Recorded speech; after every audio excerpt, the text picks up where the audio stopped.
বিষয়টা হচ্ছে ও এখন ও মূলত চট্টগ্রাম যে কলেজ আছে আমাদের দামপাড়া, ওই কলেজের স্টুডেন্ট, ইন্টারমিডিয়েটের স্টুডেন্ট, এবার ফাইনাল দিত। বাসা হচ্ছে কাঠগড়। তো ও প্রতিদিন যেভাবে পরীক্ষা দিতে আসে, মহসিন কলেজে সেন্টার পড়ছিল, কাঠগড় থেকে বাইকে করে সে মহসিন কলেজে আসার উদ্দেশ্যেই বাইকে করে আসতেছিল।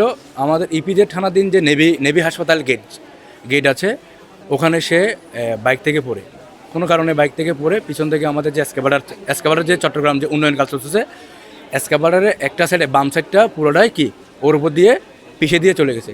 কারণ আমাদের কথা হচ্ছে, মনে করেন এই নেভি হাসপাতাল গেট বাংলাদেশের টপ অফ দ্য লেভেল, আসলে নেভি একটা বাহিনী, ঠিক আছে। এই ধরনের রাস্তায় যদি এই ধরনের দুর্ঘটনাগুলো ঘটে, তাহলে বাংলাদেশের আনাচে কানাচে আরও অনেক হামেশা এরকম ঘটনা ঘটতেছে, অনেক ঘটনা ঘটতেছে, যেগুলো আসলে নিউজে আসতেছে না।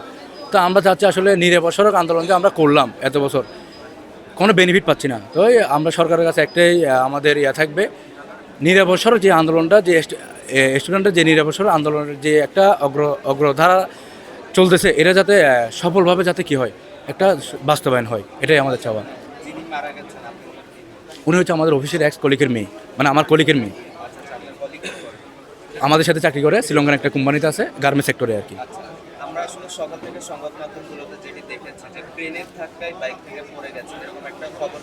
এটাই আর কি এই ঘটনায়, ক্রেনের ধাক্কায় ও বাইক থেকে পড়ার পরেই বললাম তো, ঘটনা আসলে আমরা ছিলাম না, স্পটে যারা প্রত্যক্ষদর্শী যারা ছিল তারাই বলতেছে এখানে যারা উন্নয়নমূলক যে কাজ চলতেছে, স্কেটবারের যে কাজ চলতেছে, ওই বাইকের সাথে ধাক্কা খেয়ে পড়ার সাথে সাথে ওই স্কেটবারটা কী করছে, ওকে পিছিয়ে দিয়ে চলে গেছে।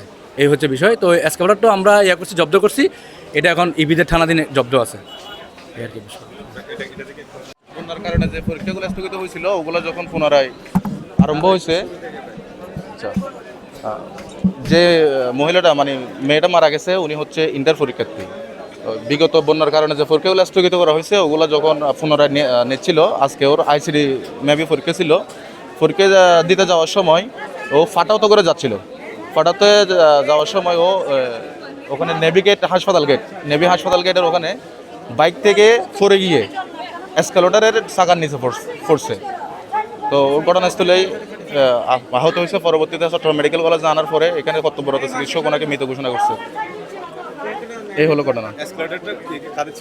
এটা যত সম্ভব ম্যাক্সের নাকি ছিল।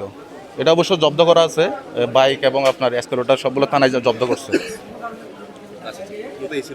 হ্যাঁ, উনি হচ্ছে চট্টগ্রাম কর্ণফুলী ভিজিটে একটা গার্মেন্টস ফ্যাক্টরিতে চাকরি করে।